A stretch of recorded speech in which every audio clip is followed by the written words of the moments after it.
All right, man, peace. So, for those of you brothers out there who have a King James 16:11 Bible, in the book of Ecclesiasticus in the Apocrypha, chapter 12, verse 8, it tells us that a friend cannot be known in prosperity and an enemy cannot be hidden in adversity. That's why I always state that bad times are a good thing, because that's when those who are around you that are actually there for you are revealed. That's also when the manipulators and the charlatans expose themselves as well. I'm pretty sure that LeBron James is very understanding of that maxim right now, because he is going through a relatively adverse time for him, even though I don't think he really cares, because he is a narcissist. And at the end of the day, as long as he's still able to maintain his cult of personality and those massive checks are still coming in, everything's going to continue on as regularly scheduled programming. But eventually, I do believe that LeBron James will be thoroughly exposed. I think that this is just the tip of the iceberg.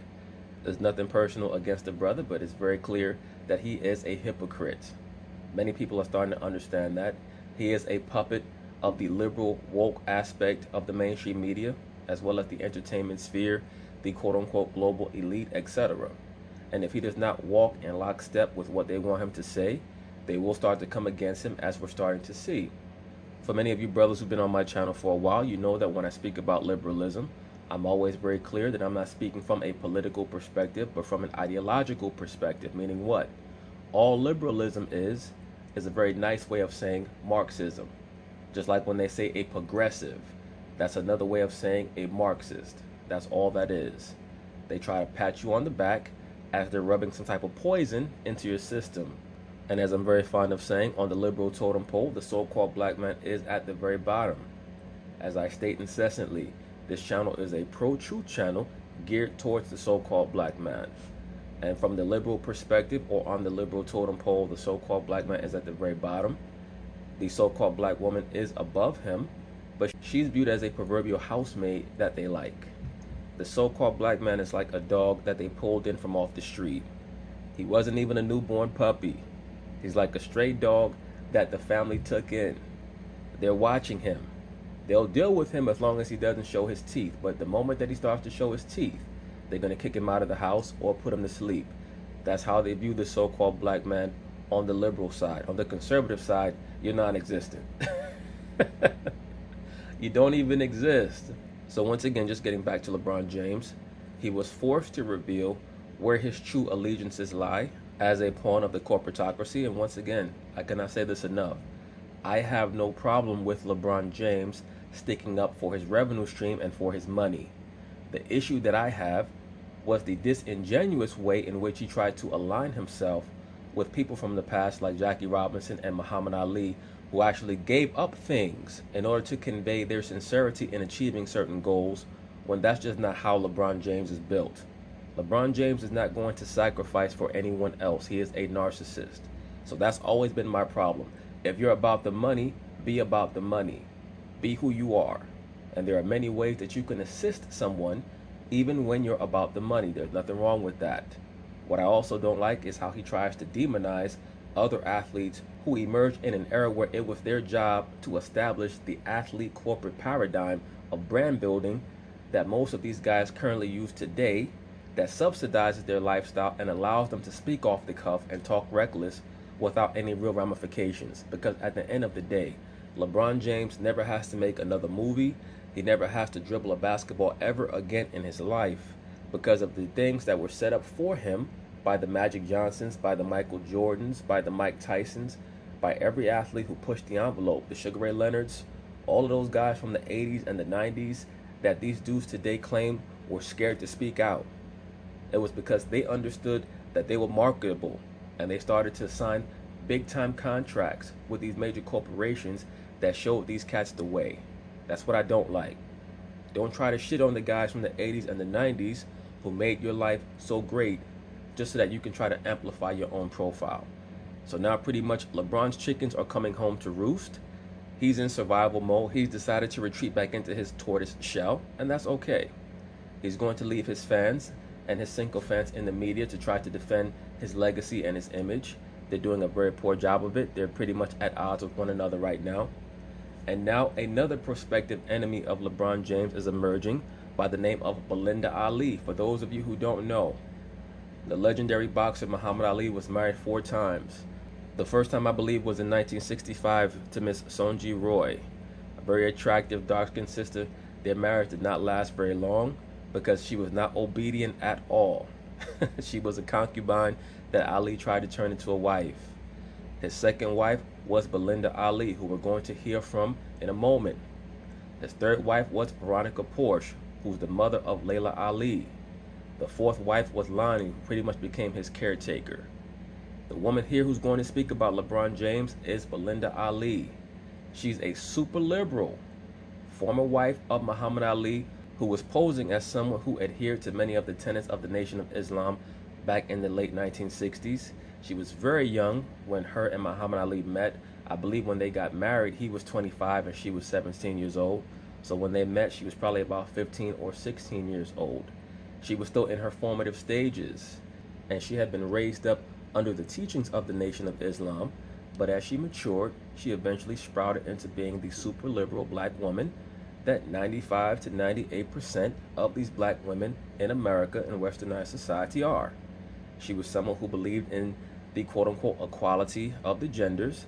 She's someone who believes that we're all brothers and sisters all across the globe, even though it's very clear that the plight of the so-called black man and black woman of the captivity are different from everyone else because we've been stripped of our history.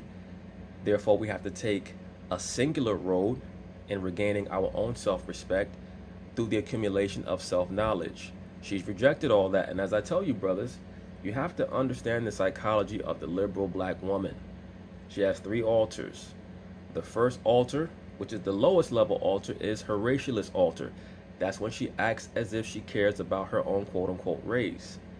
They'll tell you about black this and black that and black love and black power. But in reality, 95 to 98% of black women are liberal. And liberal black women believe that they are their own racial demographic. I'm going to say it again. Liberal black women do not believe that they're a part of the quote-unquote black race. They believe that they are their own racial demographic. I cannot expound on this enough. I cannot proclaim this enough to you, brothers. You have to understand this. They're very good at convincing a lot of you wokety woke, pro-blackity black dudes out there that they're on your team. They are not. Once again, that is the first altar of the liberal black woman, the racialist altar. The second altar is the globalist altar, which is what Miss Belinda Ali is going to try to explain or expound upon over the course of this segment. They believe that we're all one global family. There are a lot of liberal black males who also believe that as well. They're known as simps. They follow behind the teachings of the liberal black woman, who herself follows behind the teachings of the liberal Caucasian, who themselves follow behind the teachings of the liberal Caucasian Jew.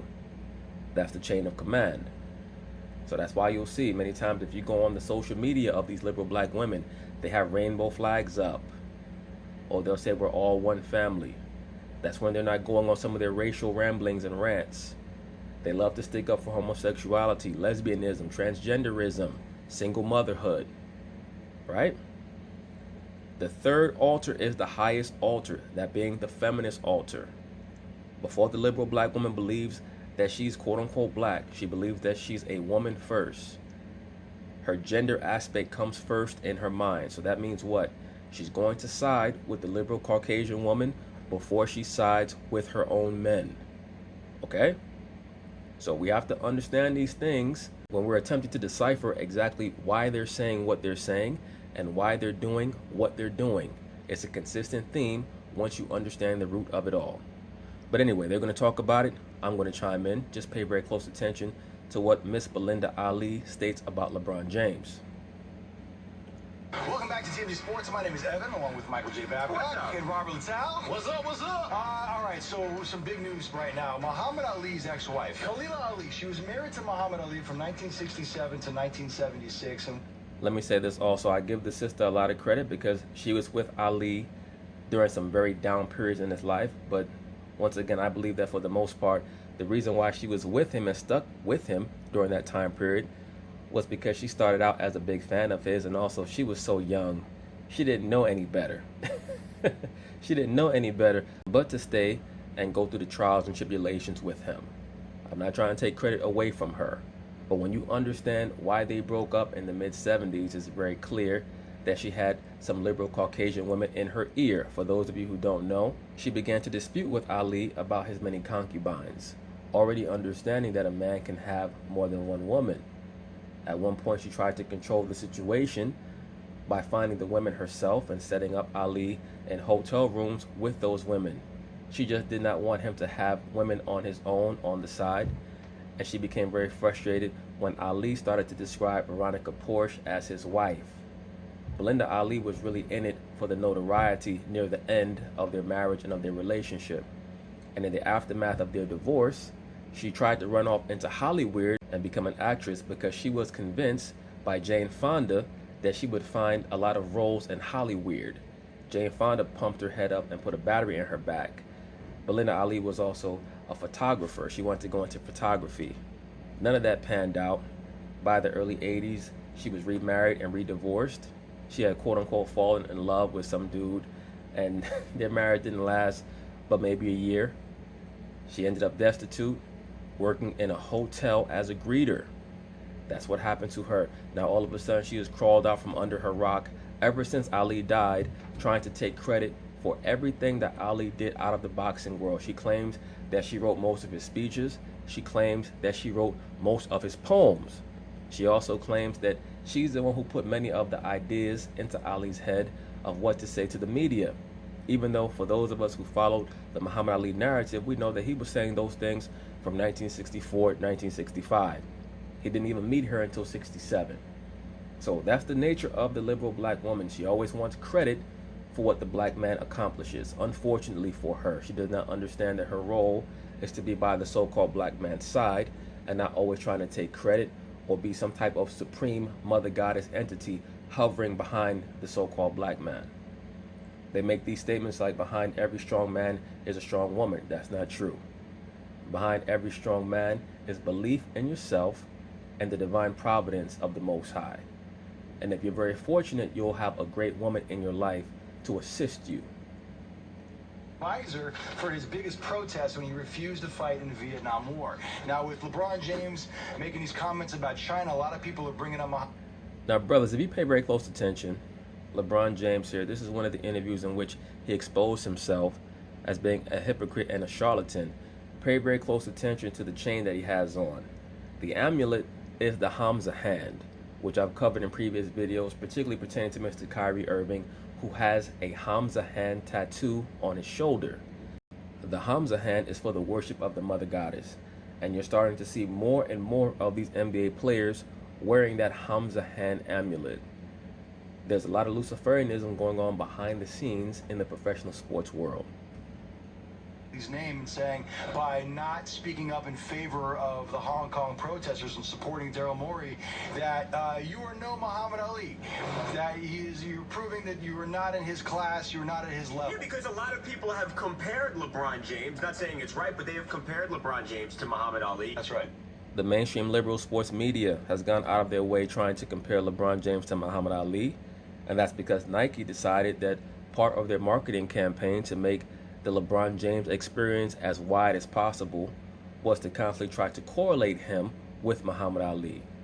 It's not organic. Muhammad Ali was an organic entity. LeBron James is not organic. He is contrived. Phenomenal basketball player, but everything else is as phony as a $3 bill. The great work that LeBron has done away from the basketball court. So Please explain to me some of the quote-unquote great work that LeBron James is doing outside of the basketball court. I recently saw that he claimed that he donated 800 pairs of sneakers to the kids at his quote-unquote I Promise school, which actually is a public school that he wants to take all the credit for.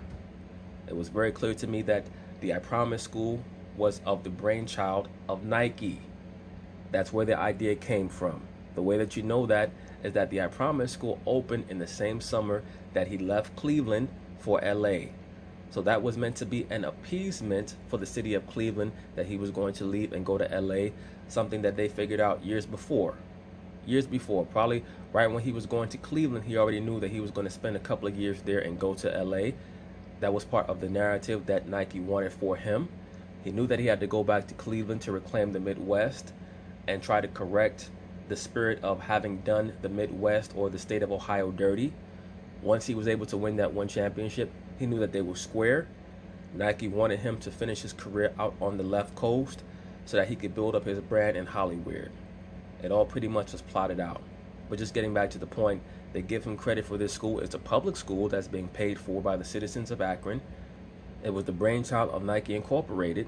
And basically all they need LeBron to do is hold a microphone up and act as an ambassador for anything that they need him to be an ambassador for. He's just a representative.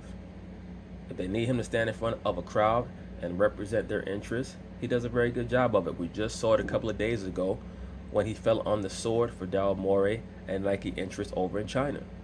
So this notion that he's someone who has done so much for the so-called black community, so on and so forth, is a facade. They opened up another public school and they're trying to give him credit for it like he's a great educator. It's nonsense. Muhammad Ali's ex-wife, the woman who was with him during that time, we said, look, and I know a lot of LeBron James's fans are going to get very upset with me. Oh, you're trying to hate on the brother. I'm not trying to hate on him. LeBron deserves a lot of credit for a lot of the things that he does. What I don't like is that he's trying to use his exploits to tear down other people. If LeBron gives away $2 to a homeless man, he has to put it on Instagram under the caption, giving back. Would Michael Jordan do this? Like, come on, if you're going to give back, if you're going to be a philanthropist, then do so out of the kindness of your heart. Because unless you're an employee with the IRS, no one has any idea who's giving away what to who. It's just that one person prefers to do it on camera. Ask you straight up, do you think the comparisons are fair, unfair? How would you compare LeBron James and what he's doing to Muhammad Ali, not only the greatest of all time, the best ever, but a guy, an athlete who transcended sports, who became a major figure on a global scale, whose protests actually had a real global impact? So what do you think, Khalil? And this is what she had to say. LeBron is not a Muhammad Ali, no, but he could be. He could be a man of the world instead of just taking sides. Now, brothers, did you hear that? Muhammad Ali's ex-wife, Belinda Khalila Ali, said, LeBron James is not a Muhammad Ali because he's not a man of the world. That is her globalist altar kicking in. Because everyone knows that when Muhammad Ali took the stand that he took in the mid-60s, did he consider nations all across the earth? Of course. But everyone knew that he was standing up for so-called black people. But the liberal black woman, and she's an extreme version of the liberal black woman, they're always trying to make sure that they accentuate the unity of all peoples all across the earth. And the vast majority of these other people all across the earth do not give a shit about so-called black people of the captivity, especially the so-called black man. They don't care unless you can run, jump, and sing. And deep down, when LeBron James was at that press conference trying to explain what his issue was with Daryl Morey, I could tell that that is what he wanted to say. He wanted to say, don't ask me about China because I don't give a shit about China. But due to the brand building of himself and Nike and the false image that he has tried to portray as being a globalist icon, that is what has placed him in this conundrum. Because deep down, I do believe that he's for his people, but for the most part, he's a liberal black. He's not a pro-black. If you're on LeBron's social media, he loves to talk about lesbianism and equality for homosexuals and transgenders and everything. He's trying to brand build through Luciferianism. So he's trying to be a super leftist, so on and so forth. This person here, Khalila Ali, is trying to compare LeBron James to Muhammad Ali, and Muhammad Ali was not a liberal black. He was woke for the 60s and 70s, but wokeness back then was far more legitimate than today. Other people. But when it comes to the world, he's not a Muhammad Ali because he made that statement. So that makes him different than Muhammad Ali.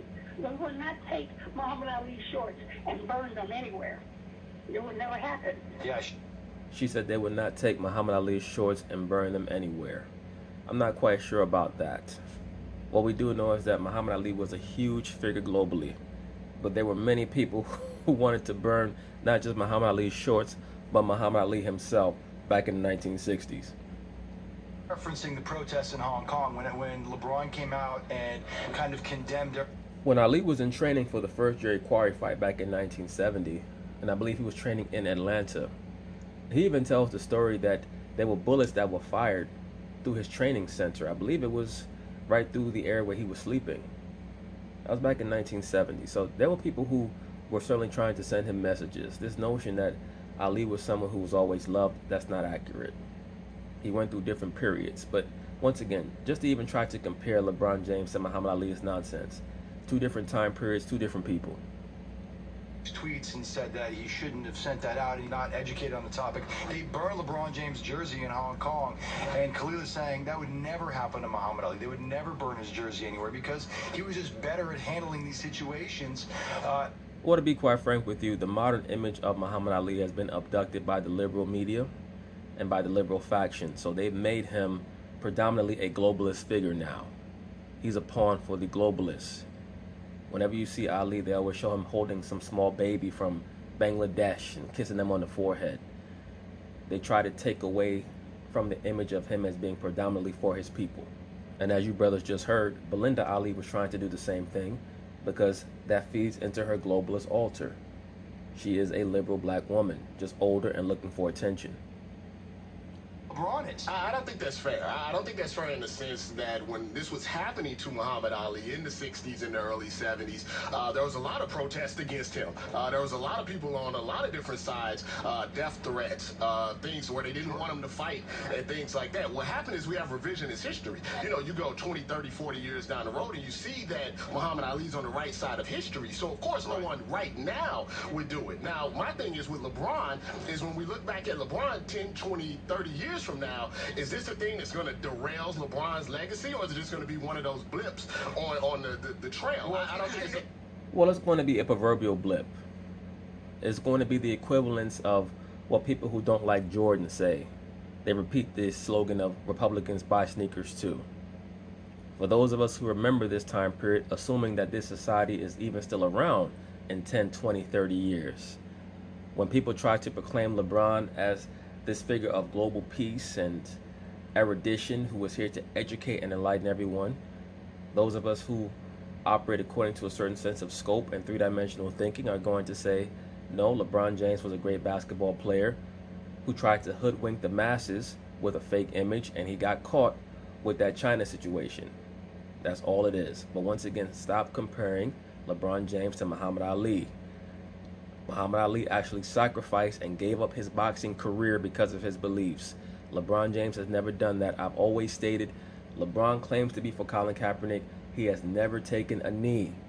Why is that? Because that is Colin Kaepernick's protest. That's not LeBron's protest. Everything with LeBron, LeBron's like a fan of everybody. He's almost like a basketball version of Drake. He just looks around and he wants to fanboy for everyone, but not really be about anything. Something that will be remembered. It's interesting that you said that, though, because we spoke with Ted Cruz, right? He's one of the most powerful members of the Republican Party, former presidential candidate, senator from Texas. And he says that LeBron is on the wrong side of history because by not supporting Daryl Morey and Hong Kong and actually kind of not blasting China, that he's aligning with a bad group of dudes. Watch this. No, actually, LeBron James did the right thing. He did the right thing by standing up for his money. Where he was wrong was lying about who he was the whole time. Just be about your money and keep it moving. Just shut the hell up and dribble. James, he's a hell of a player, but it sure seems his comments were more interested in money and making bucks, and I get Nike's a big sponsor of his, and he makes a whole lot of money, but... Yes, and if Nike was a big sponsor of yours, you said the same thing. Most of you politicians are as corrupt as hell. Kissing up to Chinese communists and tyrants, and apologizing for murderers, it's not a good look for the NBA. And the longer clip, which you can watch on the website. I agree it's not a good look for the NBA because the NBA is filled with a bunch of damn phonies. But overall, I have no problem with LeBron James standing up for his money. That's what he's supposed to stand up for. Just stop being a damn hypocrite. Stop acting like you're somebody that you're not. He's explaining why LeBron made a tremendous mistake, and he thinks that his decision to kind of go after Daryl Morey here is going to haunt him the rest of his career. I don't think that's true. I think LeBron is being brutally honest here, and what he's saying is that yes, there is some financial interest that he's upset that Daryl Morey, cost him, and also what he's saying is that he's more concerned about what's going on in his neighborhoods with the people that look like him. Oh, that's cool. But when you start to quote Martin Luther King and you say injustice anywhere is injustice everywhere, you're trying to pose as a globalist arbiter of justice. That's what you're doing. That's why he's been called out. I myself have stated I would have no problem if LeBron James stood there or would have stood there at the press conference and said, look, that's not my problem. The Chinese have their own issues to worry about. Right now, my people have their issues to worry about, and that's what my concern is. I would have far more respect for him if he had been straightforward like that. But due to the fact that he tried to build his brand a certain way, he deserves what he's getting. What's going on, overseas, and so I don't think it's going to harm. I think, Robert, and look, this is not going to define LeBron James, but I do think that next week, next year, whenever it may be, when LeBron tries to talk to us and tell us that some issue is important and that someone's rights are being violated, this is going to be brought up when he completely whiffed on the opportunity to stand up for a group of people who are just fighting for their equal rights. I really believe that this is something that will always mar LeBron James. Yes, it will always mar him. And it's because he injected himself into the political sphere. Once again, a lot of pro-blackities are upset about this. They're saying it's not LeBron James' responsibility to stand up for the Chinese. It became his responsibility when he decided that he's going to be a pawn for Nike and quote-unquote global justice. He got on stage with Hillary Clinton. He decided that out of nowhere he wants to go back and forth with Donald Trump. Once again, he quoted Martin Luther King and stated that injustice anywhere is injustice everywhere. You have to deal with that. He made a deal with a bunch of liberal devils, and they're coming to collect. That's life. And also, this will never be forgotten. With athletes, when they kind of step in it like this, especially with LeBron James, you can just go back and play basketball, and if you win again, people forget, right? That happens across in all fields. You talk about Ben Roethlisberger, who's been through a lot of bad stuff off the field. Right, but Big Ben has the complexion for the connection. We all know that. That was not going to stick for very long. That dude has raped multiple women allegedly, and nobody talks about that shit today. And you won again, and everybody forgets about all the stuff that he's gone through. But the problem with LeBron is he's in the twilight of his career, right? It's on the back end, and I feel like if the Lakers are losing and it's not going his way, people are going to continue to bring this up as maybe. Oh, well, most definitely. That's definitely a great point. If the Lakers do not perform as well as people expect them to perform this season, and if you watch them in the preseason, they look like they're going to be world beaters. But the thing about them in the preseason, they're playing at a postseason level of intensity against teams that are not even trying hard. So I'm not even going to make any prognostications about how well the Lakers are going to do or not do based on how they look in the preseason. I still believe that they're going to be a team that wins somewhere around 50 to 53 games.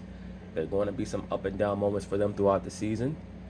What they do have going for them is a lot of talent, especially on that front line. JaVale McGee, Dwight Howard, Anthony Davis, LeBron James. That's a towering front line that they have. They should be very successful from that perspective. Reason for why the Lakers aren't doing very well, and it's going to be harder for him to move past this and along, I think. But anyway, that's basically it on that, brothers. Always remember, when you're dealing with the so-called black woman, take your time. When you're dealing with any woman, take your time. And be able to distinguish whether or not you're dealing with a concubine level woman or a wife material woman. Once again, the liberal black woman has those three altars. So pay very close attention.